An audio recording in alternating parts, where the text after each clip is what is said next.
Well, good morning and thanks for joining us, streamers. It is Friday, December 19th for our 8:30 stream show. I'm Mitch Carter. That's right. I'm Casey Mason. As always, thanks so much for joining us here today for our stream show. We're just meeting you guys where you're at today, maybe heading out the door, getting to work.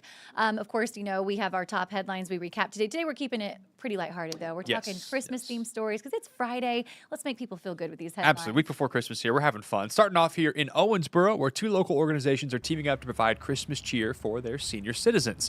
Employees at Senior Community Center of Owensboro, Davis County, and volunteers with Home Instead wrapped up gifts yesterday for their Be a Santa to a Senior program. Volunteers say they collect names of people living in the community who may not have family around at Christmas time. Then they collect donations to give Christmas gifts to those seniors. Officials say they love being able to give to those in need.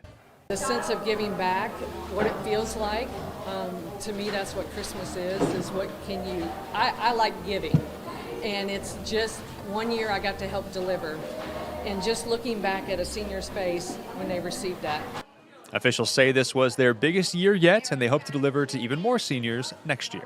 And happening today, donations for the Salvation Army's Red Kettle campaign are going to be doubled. This will be for locations in Posey, Vanderburgh, and Warwick County. Officials say all donations up to $20,000 will be matched. They say it's all thanks to a generous local supporter. The matching campaign will be in place through next Tuesday, December 23rd. That's great. There you go. And this one's all you. I guess I'll go ahead and do this story for us too. So today we were so excited. We welcomed some very special guests into our 14 News studio today. Say hello to the Princeton Community Middle School 8th grade girls basketball team, a fantastic group. There we are getting a picture behind the desk. And obviously had to have fun over in Byron's neck of the woods there. I think everybody loves the green screen. They do. Byron's got a cooler job than we do. He really does. You're so right. So this is what's funny is their head coach is Buddy Rogers from Princeton, Indiana. Shout out, dear friend of our families here. Reached out to my dad and said, hey, my girls' team, we're actually going to be going to a college basketball game there at, what was it, Kentucky Wesleyan? Yes. Is that right? KWC, yes. His alma mater. And said, I'd love for my team to swing by the station on our way out of town and just do a tour. And of course, you know us. If you swing by our studios, my friend. You're going on TV. You're going on TV. So these sweet young ladies did a fantastic job. We did a live interview with them. You can check that out on our website, 14 News. Yeah. A couple of things to note here about this group. They are not just incredible on the court or off the court for some of the things they do in the community I'll tell you about in a minute, but they're great on the court. They are 10-0 right now, Mitch Carter. Good team. Good team.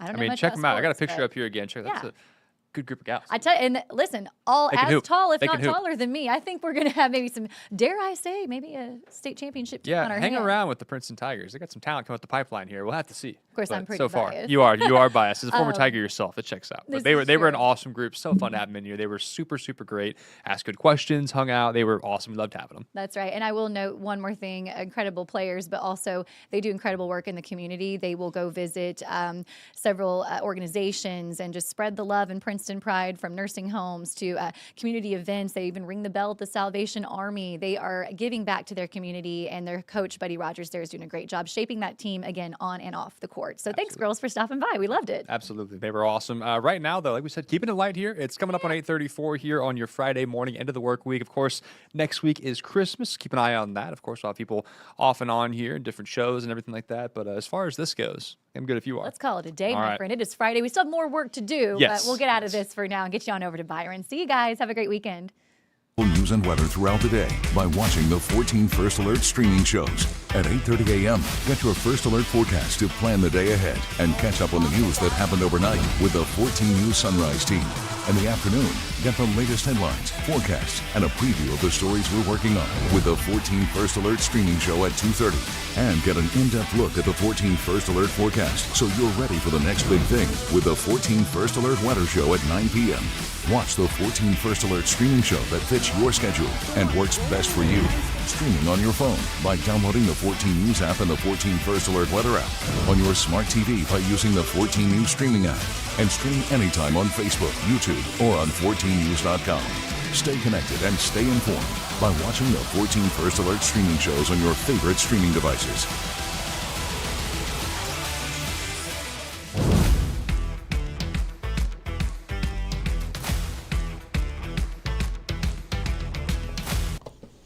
All right, good Friday morning on this December 19th. See some folks on here. Good morning to you. We'll shout out some folks in a moment.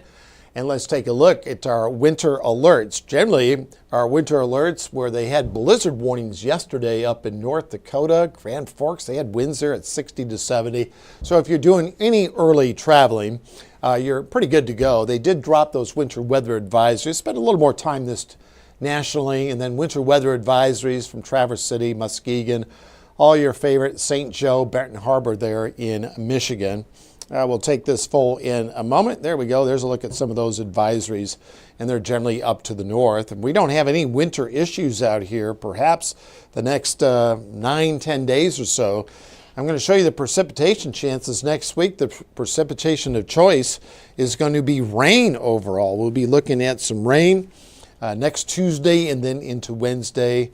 And generally it's too early to indicate if we're going to see any storms, but there's no sharp fronts drawing closer, so there's no really firing pin or focal point for thunderstorms. Let's do a little weather history. This is kind of fun. Let's go back to 1973. Northern Indiana, Covington, and then Lafayette, right along the Wabash River there. They had 18, 17 inches of snow. Some areas there in Indy, 6 to 10. And then Flagstaff, Arizona, well, 1967, we had some snow around that year. Had 83 inches. That's there up in northern Arizona. Their elevations there up south there of the Grand Canyon is a snow belt. I had a lot of ski areas up there. And Arden Gregory is going to have more coming up at 14 News and then again at 11. 9,400ths in the rain gauge yesterday. All the rain is out. I just wanted to show, I highlighted these, all the wind reports that came in. I mentioned those winds at 60 to 70 with those blizzard warnings. We had some high winds around here at the airport at 42 and a wind gust at 45 up at Mount Carmel there at the airport. Not responsible for any major damage or anything like that. And we had a few spotty flurries early this morning. So the wind chill is going to be a factor overall, but this is going to be, as I mentioned, out over the next 9 to 10 days, the coldest one we're looking at. Those wind chills here generally in the teens. And our long-range outlook, well above normal. This takes us into the new year. Now, just as a cautionary note, when you do this for a few weeks, usually in January, you'll have some drastic changes and winter will appear. And winter officially begins on Sunday. As we go hour by hour, fair amount of sunshine, mid-30s as we go into the afternoon. And let's go hour by hour. We'll do that right now. Winds will be out of the southwest. As we go into Saturday, it's going to be breezy and mild. So if you have plans this weekend around the area, or if you're getting your shopping, maybe you're just starting, it's going to be dry for both Saturday and Sunday, but Saturday into the 50s. A dry front's going to work through on Sunday, maybe just a few clouds around on Sunday, with high temps in the 40s. And then we'll throw the long ball here in a moment. This takes us into Sunday night.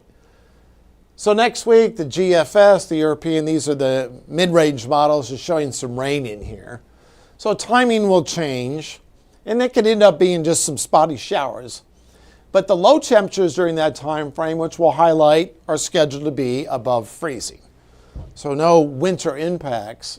And then on Christmas Eve and Christmas Day is going to be windy. Perhaps a wind advisory on Christmas Day, a little early to pin that down. So 36 will be the nadir here out over the next week. 54 Saturday and a 43 on Sunday. And we'll take this full. I'll do that right now.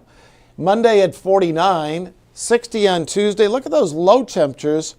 And then chances for rain, kind of a 50, 60% chance during that stretch.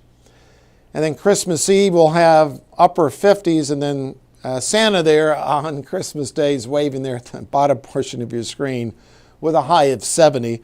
By the way, the record high on Christmas Day is 72. We set that just a few years ago in 2021, and we had a 68 back in 2019. I remember on Christmas Eve and Christmas Day, well, Christmas Eve, I know I get off early that we played some golf that day, me and the missus. Jessica, Mary, good morning to you. Mike, Jay, Carol, Carl, Lisa, thanks for tuning in. Corey, Jay, saw Mitch Carter on there. Good morning to all of you. Have a great weekend. Enjoy if you're off now and you're visiting, we welcome you. And there's a nice 54 Saturday and then 43 on Sunday. I love snow. This is a tough 7-day for me. I'm not going to, argue with the mild temps. Pretty quiet if you're doing any traveling. I'll leave this up for a few seconds. Enjoy your day. Have a super weekend.